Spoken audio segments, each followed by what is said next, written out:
അതെ, പഴമക്കാർ പറയും തലമറന്ന എണ്ണ തേക്കരുതെന്ന്. പക്ഷേ നമുക്ക് തലമറന്ന എണ്ണ തേക്കാം.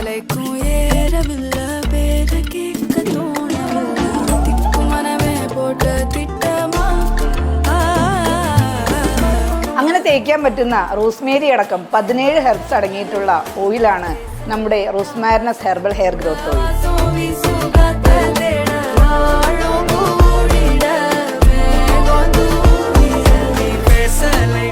നമ്മുടെ റോസ്മേരി ഓയിൽ മുടി കൊഴിച്ചിലിനും അതുപോലെ തന്നെ പുതിയ മുടിയുടെ വളർച്ചയ്ക്കും താരനും എതിരായി ഫൈറ്റ് ചെയ്യുന്ന നല്ലൊരു ഓയിലാണ് നമ്മൾ പരിചയപ്പെടുത്തുന്ന റോസ്മാരിനസ് ഹെർബൽ ഹെയർ ഗ്രോത്ത് ഓയിൽ.